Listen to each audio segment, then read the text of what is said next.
아멘. 네, 오늘 말씀의 제목은 값진 눈물로 소망을 찾으라. 값진 눈물로 소망을 찾으라 라는 제목으로 함께 하나님의 말씀을 나누고자 합니다. 최근에 이제 휴가철이어서 좀 휴가를 떠나신 분들이 꽤 많은 것 같아요. 그런데 이제 일기예보를 보니까 이제 뭐 내일부터 뭐 이렇게 태풍이 온다고 합니다. 그래서 이제 멀리 나가신 우리 성도님들 계시는데 와중에 안전하게 휴가 일정 잘 마치고 올 수 있도록 서로 이렇게 기도해 주시기를 축복하고 또 그리고 권면합니다. 같이 기도해 주시기를 바랍니다. 우리가 욥기서를 이제 계속 나가고 있는데요. 이제 욥기를 나가다 보면 그 욥이 가지고 있는 그 고통의 크기와 문제를 계속 나누다 보니까 우리도 그러한 욥을 보고 또 그 말씀을 받을 때 약간 그 마음의 부담감과 무게감을 같이 느낄 수 있습니다. 그러나 모든 본문에서는 욥이 겪는 고통 가운데 그 욥을 위로하시는 하나님이 드러나십니다. 슬픔 가운데 있는 욥을 위로하시고 절망 중 있는 욥을 소망 가운데 거하게 하시고 낙심하여 울고 있는 욥의 손을 잡아주시는 하나님이 욥의 하나님입니다. 여러분, 그 욥의 하나님이 저와 여러분의 하나님 되시기를 축복합니다. 우리의 문제를 바라보시며 그 문제를 해결하여 주실 수 있는 하나님, 우리의 슬픔 가운데 하나님의 말씀으로 위로하시는 하나님, 우리의 아픔을 보시며 그 아픔을 감싸주시고 꿰매어 주시고 싸매어 주시는 위로의 하나님, 그 욥의 하나님이 우리의 하나님인 줄 믿습니다. 그래서 모든 그 욥이 겪는 고통의 이 성경 말씀을 볼 때마다 그 고통의 욥을 위로하시는 하나님, 우리의 삶의 문제에 들어와 우리의 고통을 바라보시며 위로하시는 그 하나님의 사랑을 날마다 만나는 은혜의 시간, 소망의 시간이 되기를 주님 안에서 바랍니다. 우리가 삶을 살아가다 보면 환난이 찾아올 때가 있습니다. 그 환난이 크다 보면 우리가 그 환난을 바라볼 때 우리의 마음에 낙심함이 찾아오기도 합니다. 때로는 우울하기도 합니다. 때로는 절망 가운데 처하기도 합니다. 예수님의 제자들 역시 마찬가지였습니다. 아무리 예수님을 믿고 따른다 말하며 그분의 기적을 두 눈으로 보았다 할지라도 그들이 바다를 건너가며 큰 풍랑이 제자들에게 덮쳐와 그들의 생명을 위협했을 때 그들은 그 파도를 보았습니다. 그 환난을 보았습니다. 그 환난의 크기가 자신들을 압도할 때 그들은 소망을 잃고 두려움에 벌벌벌 떨며 두려움과 공포심에 휩싸여 버린 연약한 인간의 모습이 되었습니다. 여러분, 그것은 우리들의 모습일 수 있습니다. 우리가 삶을 살다 보며 우리에게 찾아오는 제자들에게 닥친 폭풍과 같은 환난이 우리에게 다가올 때, 환난이 그 파도가 보이기 시작할 때, 그 파도의 크기가 나를 압도한다고 생각되어질 때 우리는 제자들처럼 두렵고 그 공포심에 휩싸여서 벌벌 떠는 연약한 인간의 모습을 우리가 바라보게 됩니다. 오늘 본문의 욥도 마찬가지였습니다. 그 자신을 압도한 환난의 크기들, 지난주까지만 보아도 엘리바스가 두 번째로 이제 욥을 지적하기 시작하는데 송곳과도 같은 말로 자신의 아픔을 콕콕콕 찔러대는 그런 모습을 보며 욥은 더 큰 절망과 한탄과 괴로움에 빠지게 됩니다. 그래서 6절에 오늘 말씀의 6절을 보면 욥의 심경을 잘 느낄 수가 있습니다. 내가 말하여도 내 근심이 풀리지 아니하고 잠잠하여도 내 아픔이 줄어들지 않으리라. 소리치고 외치면서 내 고통을 토로하고 싶은데 그럴 힘도 없고 그냥 침묵하며 잠잠한데 잠잠한다고 해서 그 근심이 풀린 것이 아니다, 이것입니다. 잠잠하고 있어도 그저 내 근심은 풀리지 아니하고 입을 함구하고 있지만 그 내 상처는 더욱더 커져만 가는 그런 고통스러움을 표현하고 있습니다. 이러지도 저러지도 못하겠다. 가만히 있자니 답답하고 소리를 지를 힘은 없고 가만히 있어도 커져가는 상처 가운데 두렵고 근심이 되고 걱정이 되는 그러한 욥의 심정과 상황을 바라보게 됩니다. 우리에게 환난이 닥쳐올 때 그 환난을 바라보면 우리는 두려움에 빠지게 됩니다. 욥도 마찬가지입니다. 제자들도 마찬가지입니다. 여기 있는 우리들도 별반 다르지 않은 것입니다. 그런데 오늘 이러한 와중에 욥의 고백들 가운데 욥의 귀한 신앙의 면모를 발견하게 됩니다. 욥의 귀한 신앙의 면모를 발견하게 됩니다. 그것은 오늘 7절 말씀입니다. 함께 7절 말씀을 한번 읽어보도록 하겠습니다. 시작. 이제 주께서 나를 피로하게 하시고 나의 온 집안을 패망하게 하셨나이다. 이 말씀이 왜 욥의 귀한 신앙의 면모일까요? 욥은 이 고백을 하면서 자신에게 주어진 모든 환난이 하나님께로부터 왔다라고 고백하고 있습니다. 나에게 주어진 이 모든 고난은 하나님이 주신 거야 라고 고백하고 있다라는 거죠. 여러분, 우리가 환난을 대할 때 그 환난을 바라보며 하나님이 일하시고 계신다는 것을 믿을 수 있는 믿음을 가져야 합니다. 즉, 이 환난도, 나에게 준 이 환난도 하나님이 주신 것이다 라고 믿을 수 있어야 한다라는 것이죠. 여러분, 오늘 이 시간부터 저와 여러분이 환난을 마주할 때는 그 환난마저도 하나님이 주셨다는 사실을 믿으시기 바랍니다. 그러한 믿음의 눈이 열려지시기를 축복합니다. 너무나 야속한 말이고 그러한 야속한 반감과 질문이 생길 수도 있습니다. 그렇다면 내가 이러한 고통을 받을 만한 죄를 졌다는 건가요? 하나님이 나에게 이 고통을 허락하신 것이라면 내가 그렇게 벌 받을 만해서 이 벌을 주셨다는 것입니까? 이런 반감이 드는 질문이 들 수도 있죠. 마치 욥처럼 하나님, 내가 뭘 잘못했길래 이러한 벌을 주십니까? 이런 욥과 같은 고백이 들 수 있습니다. 그러나 그럼에도 불구하고 우리는 우리에게 처한 모든 환난을 하나님이 허락하셨다라는 사실을 믿음으로 바라볼 수 있고 인정할 수 있고 신뢰할 수 있어야 합니다. 그 믿음이 있을 때야 비로소 우리가 환난을 이겨낼 수 있는 비결과 힘을 얻으신다는 사실을 믿으시기 바랍니다. 사실 오늘 욥이 당한 환난은 하나님이 주신 것이 맞죠. 사탄이 지금 욥을 시험하고 있지만 사탄이 욥을 공격할 수 있도록 하나님이 허용하시고 허락하셨습니다. 마태복음 10장 29절을 보면 예수님께서는 이렇게 말씀하십니다. 참새 2마리가 한 나사리온에 팔리지 않느냐? 그러나 너희 아버지께서 허락하지 아니하시면 그 하나도 땅에 떨어지지 아니하리라. 구약이나 신약이나 예수 믿는 하나님은 우리의 삶의 아주 작은 문제마저도 하나님의 주권의 허락 속에서 움직이게 하셨다라는 것이죠.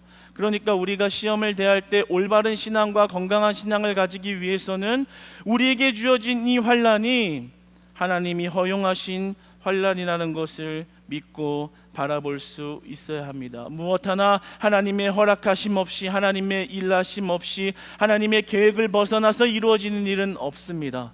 때로는 그 환난의 크기 때문에 하나님 앞에 야속한 마음과 비정한 마음이 들기도 하지만, 때로는 내 이성에 납득이 되어지지 않는 그런 환난이 내 삶에 찾아오기도 하지만, 그럼에도 불구하고 모든 시험이 하나님으로부터 왔다라는 사실을 믿을 수 있어야 합니다. 왜 그러한 믿음이, 그러한 욥의 신앙의 모습이 귀한 신앙이다 말할 수 있는 것일까요? 반 겔델에는 이렇게 오늘 본문을 말합니다. 욥의 문제가 하나님께 있다고 바라보는 것은 옳은 신앙이다. 왜냐하면 해결책도 하나님께 있는 줄을 믿기 때문이다. 할렐루야. 우리에게 닥쳐온 환난은 우연히 찾아온 것이 아닙니다. 그냥 살다 보니 찾아와 내 힘으로 해결할 수 있으면 좋고, 해결할 수 없으면 그냥 두렵게 공포심을 가지고 마주해야 하는 그러한 것이 아닙니다. 우리에게 주어진 모든 환난은 하나님이 허용하신 시험과 환난입니다. 그러므로 하나님께서 그 환난을 해결하실 수 있습니다. 그러므로 그 하나님께서 그 시험과 환난의 문제를 해결해 가시는 것입니다. 호세아서 6장 1절로 2절의 말씀을 우리 한번 한 목소리로 읽어보기 원합니다. 화면을 보며 함께 읽어보겠습니다. 시작. 오라 우리가 여호와께로 돌아가자. 여호와께서 우리를 찢으셨으나 도로 낮게 하실 것이요 우리를 치셨으나 싸매어 주실 것임이라. 셋째 날에 우리를 일으키시리니 우리가 그의 앞에서 살리라. 할렐루야, 할렐루야, 아멘, 할렐루야. 여러분 감동이 안 되십니까? 할렐루야. 크게 아멘 하십시오. 왜냐하면 이것은 우리에게 좀 큰 은혜이기 때문입니다.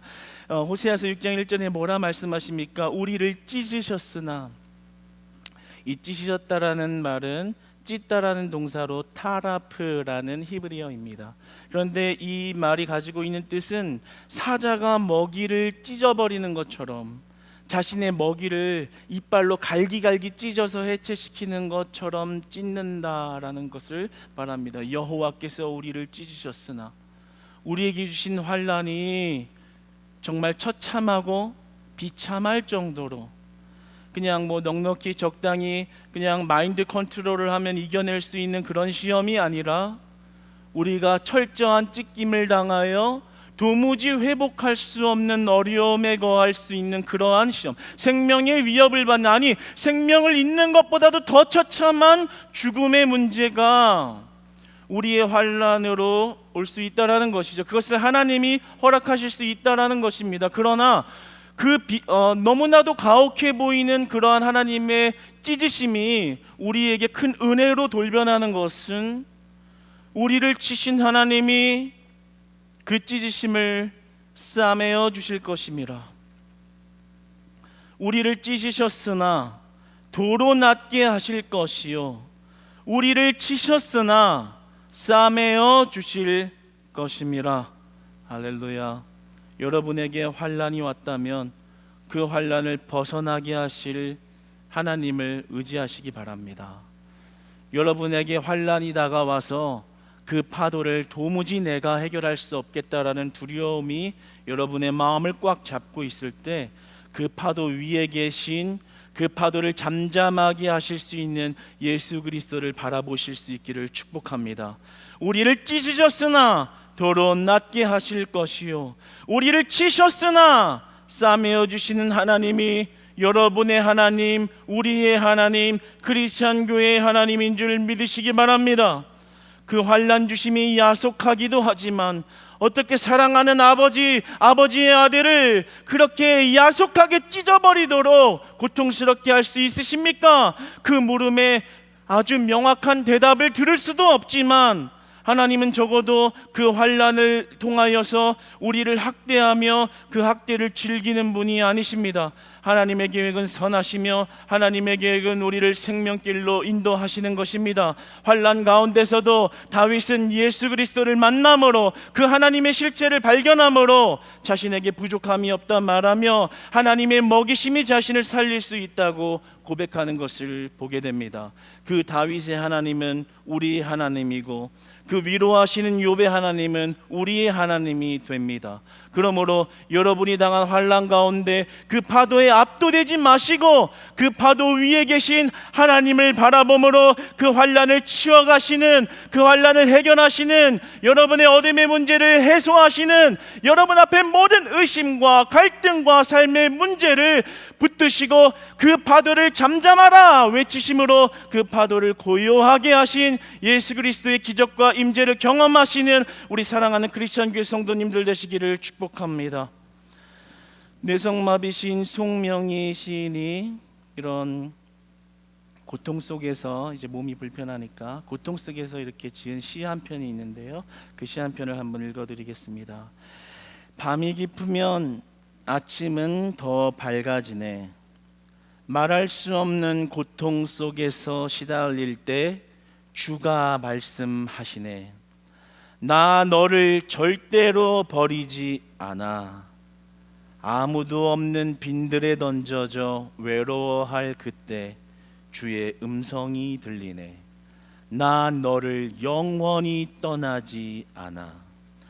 혹독한 절망에 눌려 살 소망을 잃을 때, 고통이 크면 클수록 하나님의 위로가 크리라. 극한 슬픔에 잠겨도 쓰러지지 않으리니 하나님의 위로가 넘치리라. 아멘. 여러분, 이 송명희 시인이 만난 하나님, 위로의 하나님, 환난 가운데, 우리의 인생의 환난 가운데 들어오신 하나님, 그 하나님을 시로 표현하고 있는 것이죠. 아프고 어려울 때, 혹독한 절망, 극한 슬픔에 잠겨서 어떤 삶의 소망을 잃어버렸을 때 하나님이 나를 찾아 위로하시는 그 위로는 크더라 하는 것입니다. 절망 중 넘치는 소망의 빛이 기쁘다라는 말을 하는 것입니다. 여러분은 여러분에게 주어진 환난 때문에 불평하고 원망하고 두렵다고만 말하지, 그 환난 중 역사하시는 소망의 하나님을 찾지 않아버리는 그런 믿음 없는 행동을 하지는 않으셨는지요? 여러분, 이제부터는 우리에게 찾아온 환난 가운데 하나님을 의지하다 하나님을 만나는 축복이 열려지기를 축복합니다. 이 송명희 시인처럼요, 어떻게 이런 하나님 만날 수 있을까? 나는 그냥 한번 아프면 아픈 것으로 끝났고, 에이 한번 원망하고 털어내고 내일부터 잘해보자라고 말하며 내 삶을 내 힘으로 살지는 않았는가? 어떻게 이 송명희 시인은 철저한 아픔 속에서 그 아픔이 아프다고 말하지 않을 만큼 그 찢기심을 감싸시고 치유하시고 치료하시는 위로의 하나님을 만났을까? 그 위로하시는 하나님의 따뜻함은 무엇일까? 내가 당한 환난 가운데 하나님도 나를 그렇게 위로하실까? 여러분, 하나님이 그렇게 위로하십니다. 우리가 그 환난을 바라보는 것이 아니라 그 환난을 잠재우실 수 있는 하나님의 크심을 바라볼 때 말입니다. 여러분, 저는 오늘 본문을 통해서 여러분이 흘리는 눈물이, 신앙의 눈물이 값진 눈물이 되기를 원하고, 값진 눈물을 흘림으로 말미암아 소망을 찾게 되는 은혜의 삶으로 변화되기를 원합니다. 여러분, 우리가 주 앞에 흘리는 눈물이 하나님 보시기에도 귀하다 말할 수 있는 그런 값진 눈물 되기를 소망해 보는 것입니다. 여러분, 저도 이제 몰랐었는데요, 우리 몸의 호르몬 중에 다이돌핀이라는 호르몬이 있답니다. 그래서 엔돌핀 얘기는 이렇게 많이 들어보셨잖아요. 그래서 이제 뭐 행복할 때 생기는 호르몬, 그래서 행복하고 기쁠 때 엔돌핀이 이렇게 많이 돌면 엔돌핀이라는 그 호르몬이 가지고 있는 그 면역 체계가 굉장히 우리가 어떤 암세포를 이겨낼 수 있을 만큼 강력한 그런 무기로서 우리 안에 우리 몸을 건강하게 하는 이 세포로 있다라는 거죠. 그런데 이 다이돌핀이라는 이 호르몬은요, 엔돌핀보다 4,000배나 강력한 힘이 있는 호르몬이래요. 아셨어요? 이거 뭐 표정을 보고 뭐 알 수가 있어요. 그렇대요. 네. 근데 이 다이돌핀이라는 그 호르몬이 언제 이렇게 발생을 하냐면요, 강력한 감동을 받았을 때, 그리고 눈물이 확 쏟아질 만큼 어떤 충격을 받았을 때, 그리고 우리가 말씀을 듣다가 기도를 하거나 찬양을 부를 때 이렇게 감동이 되어져서 막 눈물이 쏟아질 때, 어떤 가슴 속에 있는 무언가 끓는 것이 이렇게 눈물로 이렇게 나올 때, 그때 이 다이돌핀이 이렇게 많이 나온다라는 거예요. 네. 그러니까 우리가 어떤 행복감을 느낄 때 발생하는 엔돌핀보다 4,000배나 강력한 이런 면역 체계가 우리 가슴 속에서 뜨거운 눈물로 나올 때 오히려 유익함을, 우리 면역에 유익함을 주는 그런 호르몬이 나온다는 것입니다. 제가 이 이야기를 한 이유는 우리가 값진 눈물을 흘리는 것이 우리의 영육간에 유익하다라는 것을 전하고 싶어서입니다. 여러분, 오늘 본문 말씀 20절을 한번 같이 볼까요? 네, 20절 본문 한번 같이 읽어보겠습니다. 시작. 나의 친구는 나를 조롱하고 내 눈은 하나님을 향하여 눈물을 흘리니. 지금 욥의 심정이요, 정말 세상 더럽다. 내 친구라는 자들이 나를 이렇게 조롱하고 못 살겠다, 못 살겠다. 근데 내 눈이 하나님을 향하여 눈물을 흘리니 라고 말합니다. 하나님을 향하여 눈물을 흘리니. 여러분, 이 눈물은 값진 눈물입니다. 세상을 향하여, 친구를 향하여, 지인을 향하여 위로를 갈구하는 눈물보다요, 하나님의 위로를 간구하고 하나님의 위로를 갈망하고 하나님이 그 환난을 해결해 주시기를 바라며 간구하는 그 눈물은요, 값진 눈물인 줄 믿으시기 바랍니다.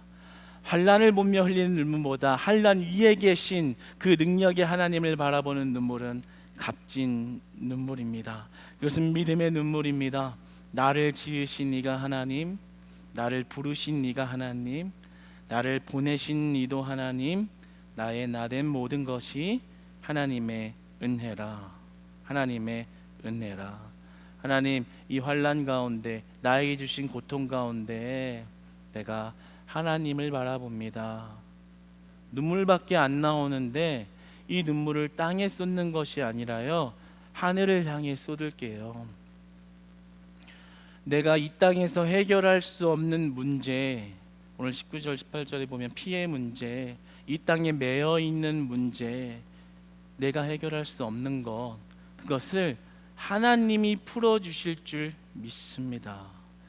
내가 당한 어려움 누구도 해결 못해요. 내 마음의 어려움 누구도 해결 못해요. 내 환경의 문제 누가 해결해 줄 수 없어요. 그런데요, 이 문제요, 하나님이 해결해 주실 줄 믿습니다. 하나님을 향하여 눈물을 흘리니 하나님은 이 욥의 눈물을 값진 눈물로 인정하신 줄 믿으시기 바랍니다. 그러므로 우리가 하나님을 향하여 흘리는 눈물은 하나님께서 그 눈물을 닦아주시고 위로하시고 싸매주시고 우리가 찢기신 마음을 도로 감싸주시는 은혜의 눈물이 되는 줄 믿으시기 바랍니다. 그것은 생명을 낳고 사람을 변화시키며 천국의 길을 걸어가는 눈물이 되는 것입니다. 여러분, 상처가 별이 되다라는 말이 있습니다. 상처가 별이 되다. 그런데 모든 상처가 별이 될 수 있는 것은 아닙니다.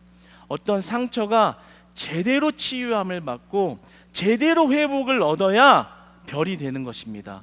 그 상처로 더 많은 사람을 위로하고 더 많은 사람을 치유할 수 있는 그런 별이 되는 것입니다. 여러분, 우리가 제대로 겪은 상처가 하나님 안에 제대로 회복이 되어서 우리가 겪은 제대로 된 환난이 제대로 하나님 앞에 회복을 얻어서 하나님 보시기에 귀하다 칭찬받는 성숙한 그리스도인 되시기를 축복합니다. 제가 군대에 있을 때 참 마음 아픈 일이 많았습니다. 왜냐하면 이제 아시는 분들이 더 많을 텐데요. 그 당시에 이제 저희 어머니께서 살아 계실 때 이제 암투병 중이셨기 때문에 그 가운데 계속 이제 치료를 받으며 그 컨디션과 상태를 보아야 했습니다. 그런데 이제 군대 안에 있는 저는 이제 몸이 제약되어 있다 보니까 그저 전화로 소식을 들을 때 참 마음 아픈 일이 많았던 거죠. 지금 생각해 보면 그때 뭐 가지가까지 다 갖고 있었던 것 같아요. 뭐 우울증, 강박, 불안 증세 뭐 다 있었던 것 같아요. 뭐 이렇게 움직이다가도 전화만 한 통화 오면 뭐 가슴이 덜컥하는 거죠. 혹시나 안 좋은 소식이 들려올까. 그래서 좀 어떤 강박에 이렇게 휩싸여서 군생활을 했던 것 같습니다. 그래도 늘 우리 성도님들이 기도해 주심으로 그 기도에 응답하심으로 의사가 말했던 것보다 말도 안 되게 4년에서 4년 반을 더 살며 행복한 시간을 보내고 제대하고 제가 결혼한 모습도 다 보고 그러셨습니다. 그런데 한날은 좀 안 좋은 소식이 조금 이렇게 하면서 좀 몸이 안 좋아졌다라는 말을 들으니까 너무 괴로운 거예요. 그래서 어떻게 할까? 군대라는 특성이 있는데 이렇게 밀폐되어 있는 방이 잘 없습니다. 항상 어떤 사고가 날까 봐 다 많이 오픈되어 있거든요. 가뜩이나 저는 이제 구막사에서 이렇게 생활을 했었기 때문에 갈 데가 없는데 마음은 답답한 거예요. 어딜 갈까? 뛰어가도 어디 들어갈 데가 없어요. 그런데 저는 이제 군대 연대 군종병이었습니다. 이제 꿀종병. 남들이 보면 이제 편하게 군 생활하고 있는. 그래서 제가 갈 수 있는 곳이 한 군데 있었죠. 군 교회인 것입니다. 그래서 교회까지 간 거예요. 이제 교회에 가면 어차피 저밖에 없거든요.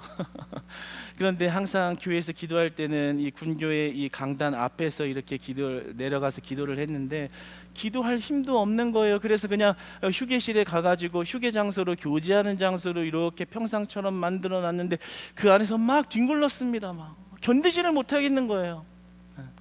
견디지를 못하겠어요. 무슨 말이 안 나오는 거예요. 누가 나를 찌르는 것 같아요. 막 뒹굴리면서 울면서 주님 앞에 요배 고백처럼 하나님 어떻게 이러실 수 있습니까? 이게 뭡니까? 하나님 내 인생 하나님이 책임지면서 산다고 하셨으면서 어떻게 나를 이 지경으로 이 상황으로 만드십니까? 얼마나 많이 그 안에서 뒹굴며 울다 잠들었는지 모르겠습니다. 그러고 일어나서 마음에 진정을 시키고 또 그리고 기도하고 또 살아가는 거죠. 그러다가 또 그래도 또 좋은 소식을 들려주셔서 또 하나님이 하나님 앞에 우리 성도님들이 다 기도하시다가 뭐 돌연변이가 나와서 갑자기 유전자가 변화되는 기적이 있어서 또 약이 나오고 뭐 이런 고비고비마다 하나님의 은혜와 인도하심과 먹이심이 있었습니다. 그런데 제가 이 이야기를 하는 이유는요, 우리의 환난을 싸매시고 우리의 환난을 치유하심은 하나님의 선하신 일하심이 있다라는 거죠. 군대 동료가 한 명 있었습니다. 후임 병사였는데요. 그런데 그 병사는 이제 좀 안타깝게도 군 생활 중에 어머니가 돌아가신 거예요. 그래서 그 병사가 그 소식을 듣고 너무 낙심을 한 거죠. 그래서 알고 봤더니 저기 보급 창고 이렇게 뒤에 가서 막 울면서 이 어떤 모임에 나와야 되는데 나오지도 않고 이탈해서 얘 어디 갔냐고 막 찾아봤더니 거기서 울고 있는 그런 모습을 발견하고 또 그 친구의 이야기를 들어보니 갑자기 그런 어려움을 당한 것입니다. 그래서 하나님이 주신 마음이 내가 유일하게 이 친구를 위로할 수 있겠구나. 다른 사람들은 잘 모르더라고요. 왜냐하면 저는 좀 군대를 늦게 갔는데 좀 젊은 나이에는 좀 그런 갑작스러운 어려움이 많이 찾아오기는 좀 드물잖아요. 그러다 보니까 그 친구가 겪은 아픔에 대해서 사람들이 잘 공감을 못 해주는 거예요. 그래서 제가 다가가가지고 그 아픔을 위로해주고 함께하자, 늘 위로하고 동행하고 같이 깊은 이야기도 나누고 같이 울기도 하고 그렇게 하면서 그 친구가 이제 군중병이 되고 그래서 같이 둘이 손잡고 교회 일 열심히 하면서 많은 그 장병들을 또 예배를 잘 드릴 수 있도록 섬기며 그렇게 참 주 안에서 그래도 나름대로 하나님의 위로를 받으며 또 그 한 영혼이 또 이렇게 하나님 앞에 잘 세워지도록 하나님의 역사하시는 선한 인도하심을 보았습니다. 사랑하는 여러분, 우리가 환난 가운데 넘어질 수 있지요. 아파할 수 있고 또 그리고 환난 가운데 시험에 들 수 있고 그 환난 가운데 주저앉을 수도 있습니다. 그러나 우리에게 중요한 것은 넘어질지라도 우리의 눈은 하나님을 향해야 한다라는 것입니다. 넘어질지라도 그 눈이 다시 땅을 향하고 내 앞에 있는 환난을 보는 것이 아니라 하나님을 향해 눈물을 흘렸더니 그 욥의 인생을 하나님은 책임지셨습니다. 그 욥의 환난을 제거하셨습니다. 그 욥의 풀리지 않는 모든 문제를 나중에 후반부에서는 해결하십니다. 사랑하는 여러분, 지금 여러분이 받는 어떤 환난과 고통과 상처가 비록 내 눈에 지금 바로 해결되지 않았다 할지라도 그 아픈 마음을 가지고서 하늘을 향해 하나님을 향해 그 값진 눈물을 쏟아내실 때 그 소망을 발견하여 하나님이라는 소망을 발견하여 그 환난 위에서 선하게 우리를 이끄시고 인도하시는 예수님이라는 소망을 발견하여 그 환난을 통해서 여러분의 인생을 바꿔가시는 놀라운 영적 축복의 삶이 변화되어 바뀌어가기를 주님 안에서 진심으로 축복하고 그리고 사랑합니다. 기도하겠습니다.